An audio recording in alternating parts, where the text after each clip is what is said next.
Our 7th and 8th graders should know what that actually means because we did our Bible year. We should know. Right. Well, Aside. thank you everyone for coming and joining us tonight. I'm going to have maybe Pastor Lois can watch the waiting room. I just have a couple announcements before we get to the grilling, and then we will start the grilling. So I just have a few announcements. Thanks for coming, everybody. It's our last confirmation meeting of this school year. And that's good enough. Next week's Holy Week, so we'll talk about that a little bit. If you want to rename yourself, you can do that. We're not breaking up into groups tonight, but just remember, if there's any lessons you missed this year, it's on our website with the hash slash whatever confirmation thing. They're on our little YouTube channel. You can also just go directly there. This doesn't include something important. I'm on my confirmation call. I can't. Oh, I can't either. Don't worry about it. We'll ask everybody to mute if you have the chance to mute, please. This Sunday is Palm Sunday, and you can come to the church parking lot. Is it 12:30? 11 to 12:30. On Saturday. Oh, duh. Sorry. Yes. There's no special liturgical name for the Saturday before Palm Sunday. It's Get Ready Sunday. Saturday, come to the church parking lot, and we'll give you a whole kit of wonderful prizes for Holy Week. Including your palm branch that you can use for Palm Sunday. Thank you. Yes, palm branches. We have, so next week, there's no confirmation on Wednesday nights, but we have services each night on Zoom, or, online, Zoom dinner together on Thursday. You're going to want to come to that. It's interactive. And then we have Good Fridays and the Easter Vigil. So some of you helped with some of those things already to put that together. And then Easter service is at 9:30. Is that right? Yeah. Correct. We have about 12 7th through 12th graders signed up for our summer of service. You could still totally register. For a lot of the Wednesdays, we're averaging maybe 2 or 3 a month. Starting in May, we're going to do some food justice work. We're going to feed our neighbors, feed ourselves, going to jump on the bus, going to do some work in different food justice things. So you can look that up on the website. If you're a high schooler, you should consider being an intern. Oh yeah, someone's sharing someone's drawing on my screen. You always keep me on my toes. Thanks for that. It's beautiful. Hacking me. We have 3 interns so far signed up for our high school ministry, and you can join them. So if you're a high schooler that wants to know more about an unpaid internship this summer working for food justice, you can let me know. A couple other announcements that I didn't bother making slides for is 8th graders we talked about last week. It's time to start thinking about choosing your mentor. You're going to get an email about that. It's already time. And then our 10th graders, you're doing your faith talks now. A lot of you have been doing that, but then at the last thing before we videotape you for your confirmation Sunday, which is May 2nd, the taping is in April, as you know. I need a copy of your credo project, so don't forget to send that to me. So we're just going to take our final 1 little minute of silence. So we'll come back together after about a minute.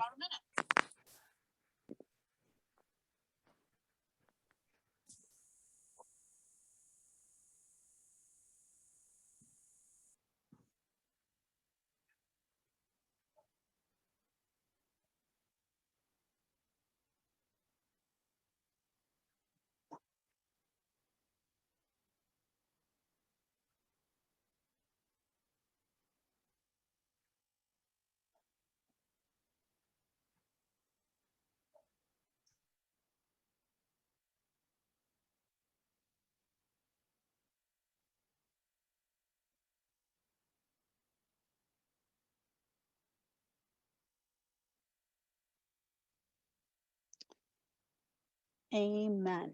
I am not alone. Jesus is here with me. I like that. Well, let's grill our pastors, everyone. Thanks for coming. We have just a few minutes to do that together. If you have questions that you did not get to ask because you weren't here last week, because you're not a 7th and 8th grader, we have all grades here tonight. You can type them in the chat. And I'm going to start off with the first one from what was submitted already. And we'll take whichever pastor raises their hand first. If you have an opinion on this, what came first, the chicken or the egg?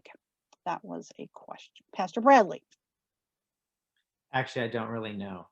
I just wanted to raise my hand fast. But I would say it doesn't matter to us because God is part of creation, and how we came to be and however we came first. The actual process doesn't matter, but what we trust is that God was part of that miracle of life coming into being. Oh, Profound answer to a silly question. Yeah. Hey, it's a profound question. I like it. that's what you do when you're on the grill. You don't Right, there fool you go. around. All right, we'll give every pastor a chance to answer. If you use the filibuster option and you just start going, I got the mute button, so it's over for you. So try to think of a way to concisely answer the question, why did you want to become a pastor? Who wants to go first?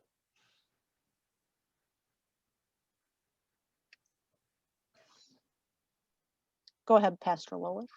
Originally, I didn't. I wanted to study theology because I thought it was really interesting that different people believed different things. And I especially loved when I saw congregations serving their world, serving their neighborhood.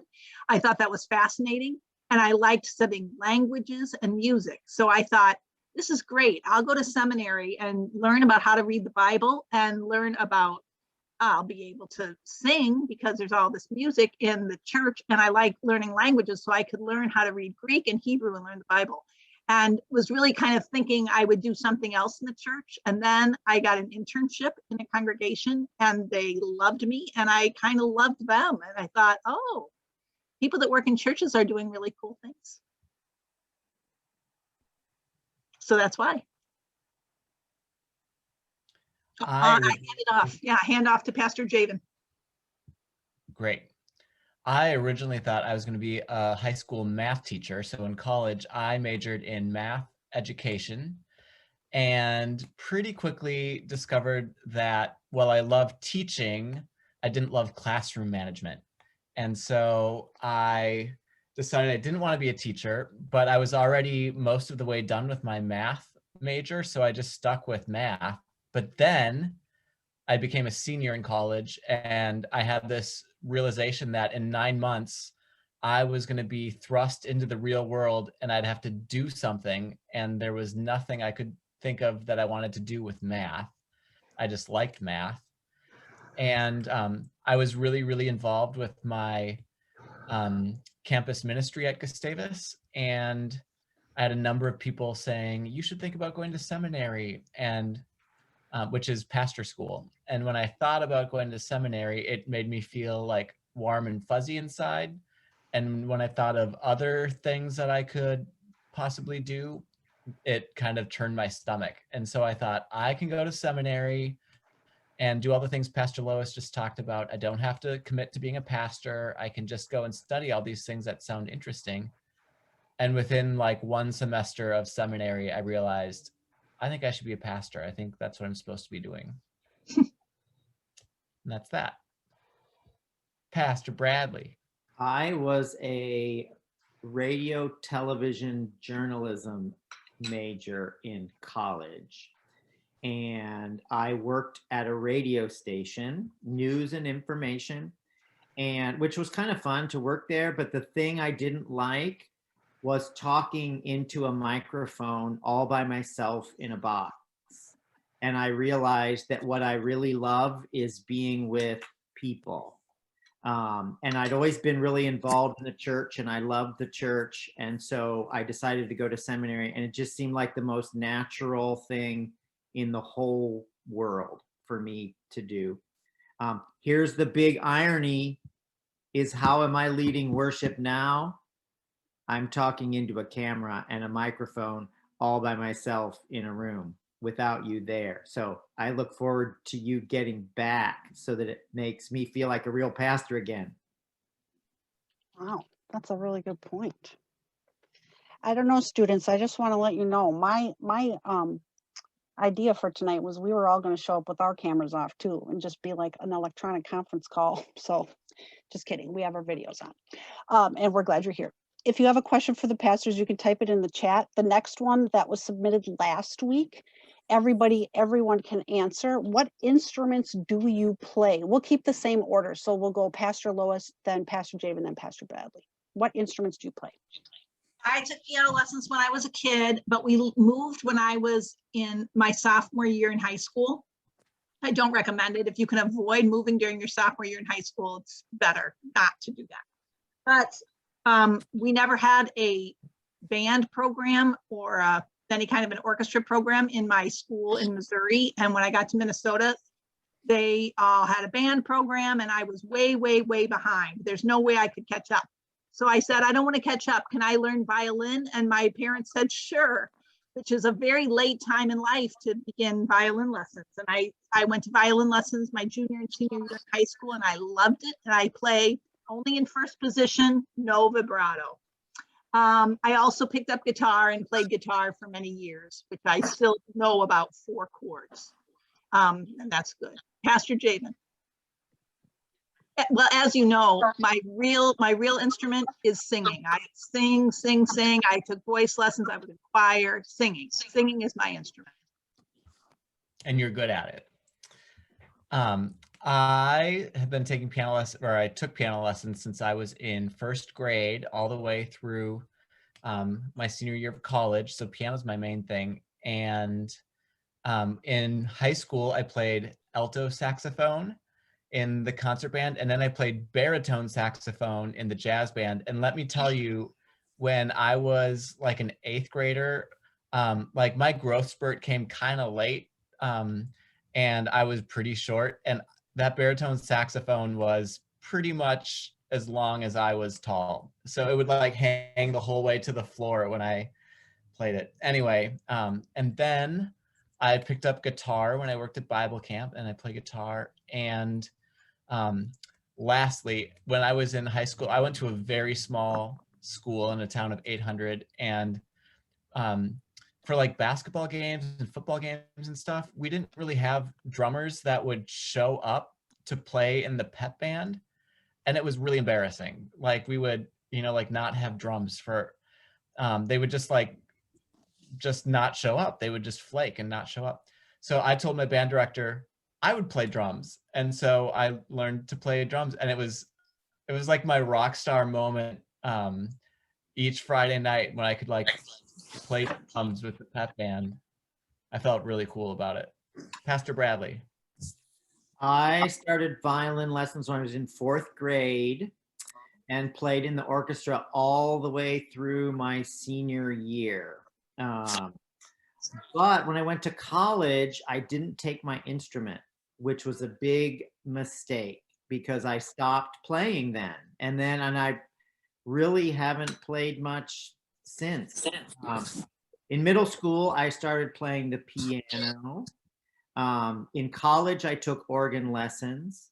But again, I kind of stopped playing back then. I got busy with other things. And now as an adult, I'm kind of sad about that because I wasn't bad, but I'm not very good right now with all those years of not playing. Cool, thank you. We had another question last week. I think you could each answer this. What did your family think, whatever you define as family, when you said you were going to be studying to be a pastor? What did your family think or say, or how did they react? My family was thrilled. My parents were really excited. And, when I was a little girl, I didn't go to a church that ordained women. Women weren't pastors in our branch of Lutheranism until I was after that move that I told you about when I moved in sophomore year. So I didn't really see a woman pastor until I was a junior in high school, and it was never on my radar. I had never talked about it in college or even thought about it in college until I was out of school a few years. And so when I sort of mentioned that maybe I'd maybe interested in maybe going to seminary, just really iffy about it. My parents were both very excited, like, oh yes, you should do that. That would be great. You should do that. And my siblings, and I was already dating my now husband, and he thought it was a good idea. So everybody was very excited about it. Javen, Pastor Javen. So I don't have any pastors in my family. I I'm the first pastor in my family, and my grandpa, who recently died actually, but my grandpa always encouraged all of his kids and grandkids to do like the thing that was going to make them the most money. He lived through the Depression, and he was really he was very mindful about money, and he wanted me to be an engineer. And I got to preach one day in college in daily chapel. I was invited my senior year to preach a sermon. I'd never preached a sermon before. And I did that. And of course, my whole family came down. I was that nerd that had my whole family in a pew in church watching me preach. And after that, my grandpa, who had always said I should be an engineer and go make a lot of money, was like, you need to be a pastor. You should think about going to seminary. Which was actually a pretty big deciding factor for me. So anyway, Pastor Bradley. My family was very supportive all along, and they were not surprised because when I was in 3rd grade, I played church in my room. I made a little church, and I made my sister and my mom and dad come to church. I made bulletins. I made stoles out of toilet paper that had the right liturgical colors taped on them. It was you should see it. It was very professional. So except one time when I was leading the service, my mom and dad were singing, and the picture of Jesus fell off the wall, which they still talk about as some kind of sign. But by the time I went to seminary, nobody was really surprised that I was going to be a pastor. All right, this one's a lightning round question. You get one choice. Everybody can answer. It's Skittles or M&Ms. You have to pick one. M&Ms. M&Ms. M&Ms. Oh, interesting. Easy. I should have asked students to think what you would pick. And this is another kind of quick one, maybe. What languages do each of you speak? I only speak English. I studied German in high school, French in college, and then learned how to read Greek and Hebrew in seminary, but I can't do much of that anymore. I'm only fluent in English, but I took Spanish in high school and still remember un poco español. And I actually took 4 semesters of Swedish in college. And when I did that, I could hold my own pretty well in Swedish, but that has faded over the years. And same with Greek. Studied Greek in seminary, and if I were to pick up my Greek New Testament and look at the gospel lesson for Sunday, in 2 or 3 hours, I could get it translated, and that would be that. But it's easier to just read it in English. I took German in school, was my language. And then I did theological German at seminary. I even went and studied German in Germany for a summer, which was really fun. Right now, I'm learning Spanish on Duolingo. I do my little lesson every single day for 387 days. I've done my lesson. I also studied Greek and Hebrew in seminary too.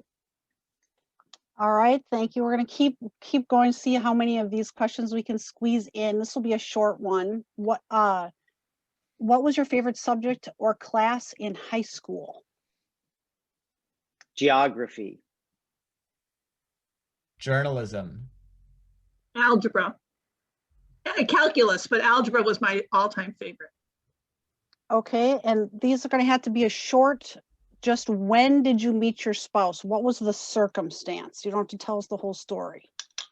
It's a love story. There are many chapters. Hmm. I met my spouse the year after college in a group called the Jesuit Volunteer Corps, which is sort of like the Lutheran Volunteer Corps. And all of you, when you finish college, should go into the Lutheran Volunteer Corps.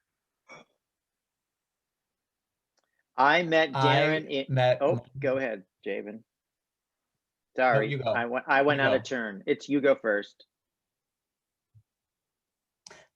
I met Obi in seminary, actually. He was a year ahead of me, and it was during orientation. He and I had both grown up in Minnesota, but we went to seminary in Connecticut, and there were people from all over the place and not that many Minnesotans, and we immediately connected because we were the like nice Midwesterners in a place where everyone else seemed very scary to us. So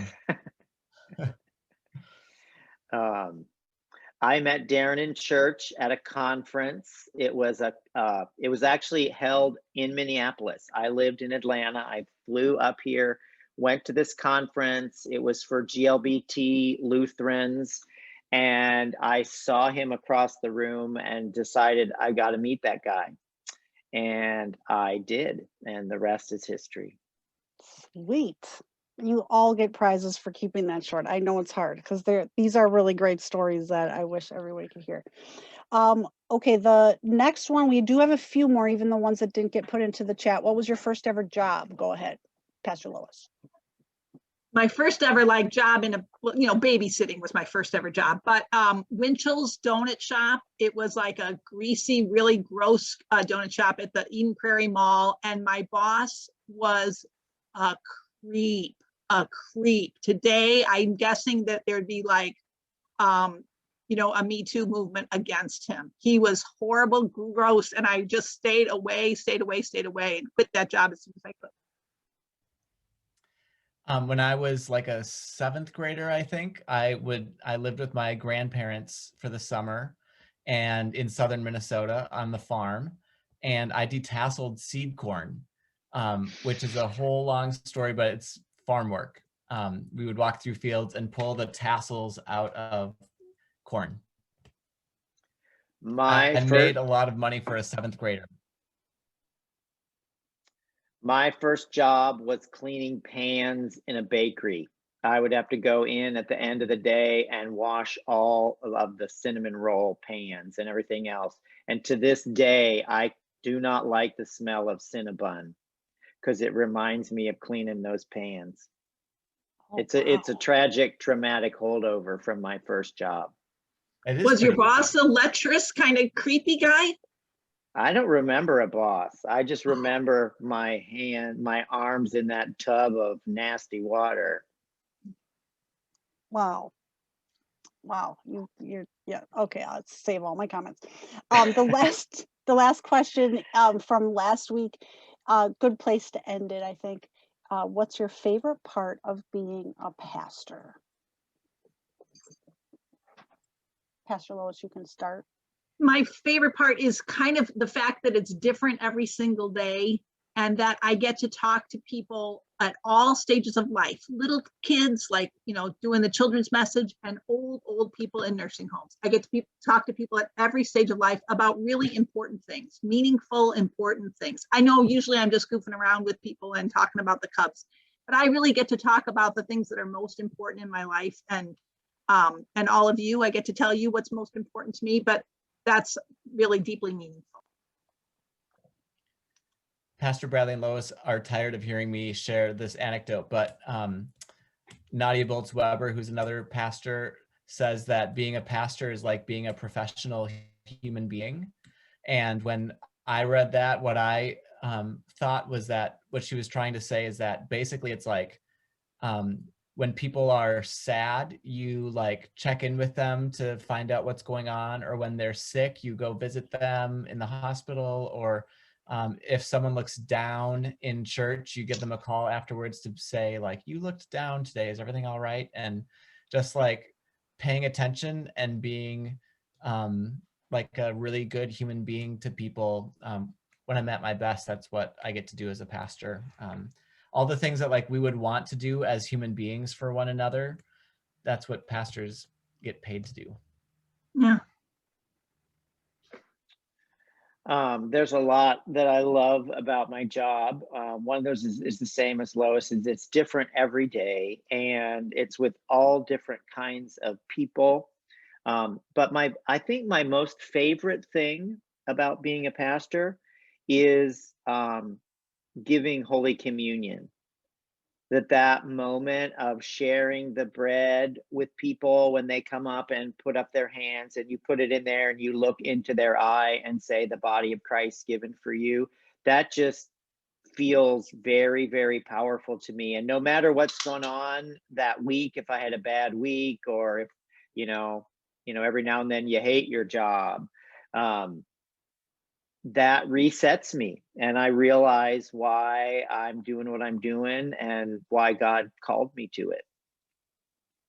Well, we all love the three of you very much. You have made a difference in our lives, and we're very thankful for you. So we're giving you an electronic round of applause in our hearts, and we love you. And just for the whole church, we all miss you guys, you all, and we're praying for you. And I put the pastors, if you go to pastors, or if you email pastors at Gloria Day, it'll go to all of our pastors. If you ever need anything, you have mine as youth at Gloria Day. It's so important to us that you know that it matters to us that you feel comfortable just asking us a question, or just checking in, or just saying, tell us that you're praying for us, or ask us to pray for you, or if you need us to do a visit. That means a lot, and we're never too busy for that. Ever, ever, ever. We care about you. So, we're going to go to church now and pray together on our little screens, and hopefully in September, if I don't see you over the summer for the Right Time Wednesdays, we're going to have a big party. Love you. Have a good night. Thanks for coming. Thank you, everybody. Great to see Thanks, young you. people. Bye. Great to see you. Thank you. We're very glad to see you.